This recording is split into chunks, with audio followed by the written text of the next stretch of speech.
큰 돈을 벌고 자유를 얻는 것. 어렵지 않습니다. 이 4단계만 따른다면 말이죠. 35세에 경제적 자유를 이룬 전업투자자 김종봉의 돈 공부는 처음이라에서 무일푼으로 시작해 부자가 되는 법을 알아보겠습니다. 1단계 1000만원 모으기. 적금을 바보나 하는 짓이라고 말하는 사람들이 있습니다. 그러나 이만큼 안전하게 돈을 모을 수 있는 수단은 없죠.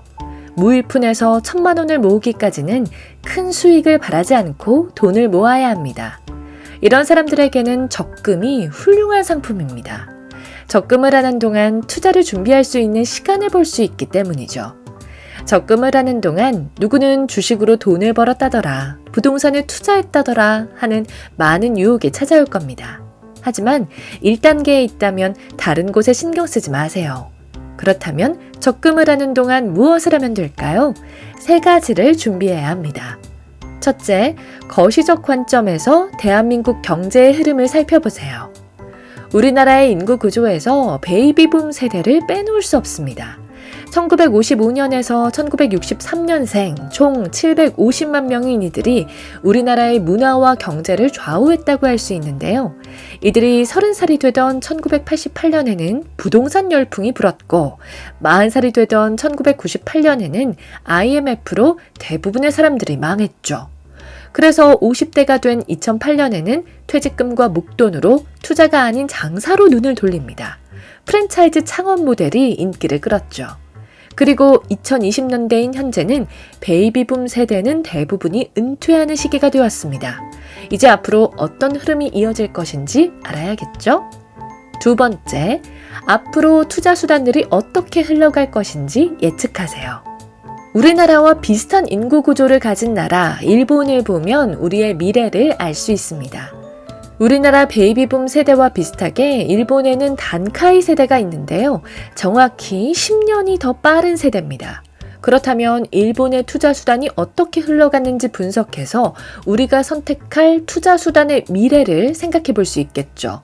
일본의 부동산 불패 신화는 깨져버린 지 오래입니다. 하지만 중심지는 가격을 모두 회복했습니다.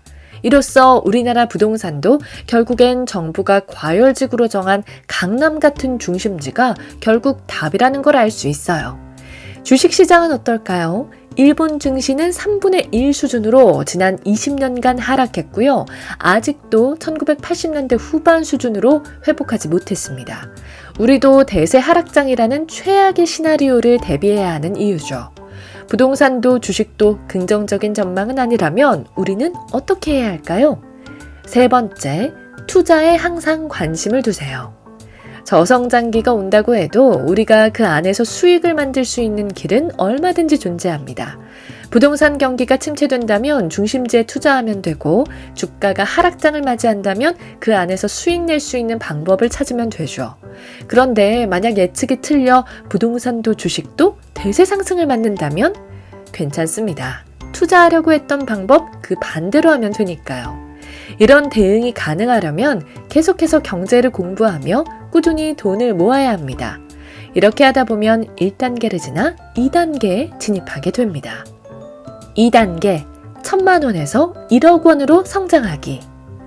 드디어 당신은 2단계에 진입했습니다. 만기된 적금 1000만원을 찾게 된 거죠.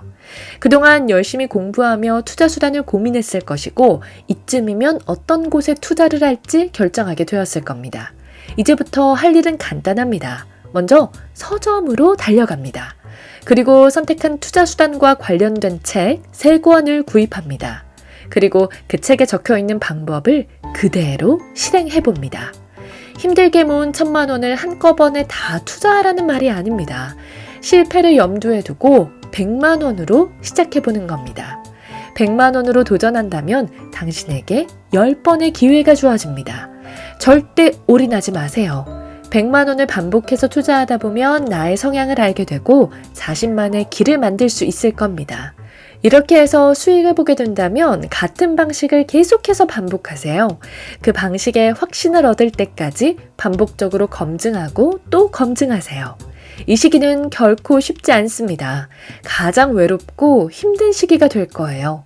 포기만 하지 않고 나아간다면 이 과정에서 수익을 낼 수 있는 나만의 투자 방식을 만들게 될 겁니다.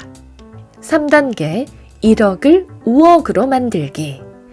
이제 3단계에 왔습니다. 이 단계에서는 선택과 집중이 필요합니다. 2단계에서는 다양한 시도를 해보며 많은 기법들이 생겼을 텐데요. 이제는 그 방식 중에 한두 가지를 선택해서 집중해야 합니다.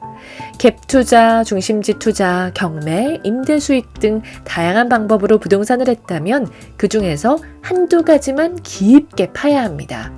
1억이라는 자본은 100만 원으로 투자했던 때와는 다릅니다. 이익도 크겠지만 손실도 클 거예요. 리스크를 줄이기 위해서라도 하나의 무기를 선택해야 합니다.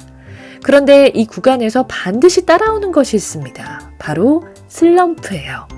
5억 원 구간을 돌파하고 싶다면 초심을 되찾아야 합니다. 만약 그게 힘들다면 잠시 멀어지는 것도 괜찮습니다. 휴식기를 가지며 마음을 다시 잡는 거죠. 그러다 보면 슬럼프라 느꼈던 벽이 디딤돌로 변해 있을 겁니다.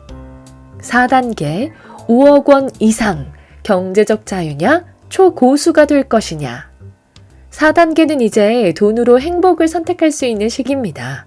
본인의 투자 역량만으로 5억이라는 금액을 만들었다면 돈을 다루는 법을 알게 된 거예요. 이 구간에서는 비용과 정성을 최소한으로 들여도 꾸준히 수익을 낼 수 있게 됩니다. 돈이 돈을 버는 시기가 된 거죠. 여기서 만족하는 사람은 경제적 자유를 얻게 됩니다. 하지만 여기에 만족하지 못하는 사람도 있겠죠. 그러므로 자유로워질 것인지 한 단계 더 오를 것인지 선택하면 됩니다. 짧은 시간만 일하면서 삶을 즐길 것인지 아니면 더 노력을 쏟아 100억 원대, 1000억 원대 부자의 반열에 도전해 볼 것인지 말이죠. 어떤 것이 더 낫냐고요? 자신이 행복한 길을 선택하면 됩니다. 만약 100억 원대, 1000억 원대의 길을 걸어가기로 했다면 몇 가지를 명심하면 됩니다. 첫째, 앞으로의 노력은 훨씬 커야 합니다. 앞에 3단계를 거치면서 했던 노력의 갑절 이상이 필요할 겁니다. 이 길에는 스승도 교과서도 존재하지 않기 때문에 오직 자신의 결정으로 불확실한 길을 헤쳐나갈 각오가 있어야 합니다. 두 번째, 자신의 천성과 투자 수단이 잘 맞는지 확인해야 합니다. 이 투자 수단으로 돈을 벌기는 했지만 그게 내 적성과 행복에 맞지 않을 수도 있습니다.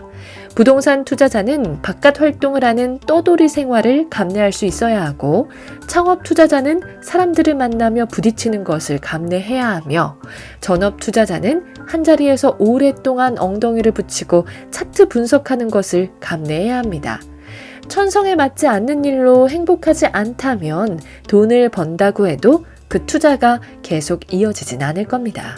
셋째, 어쩔 수 없는 것도 있음을 인정하세요. 초고수가 되기 위한 길에는 너무나 많은 변수가 있습니다. 운이 따라야 하기도 합니다.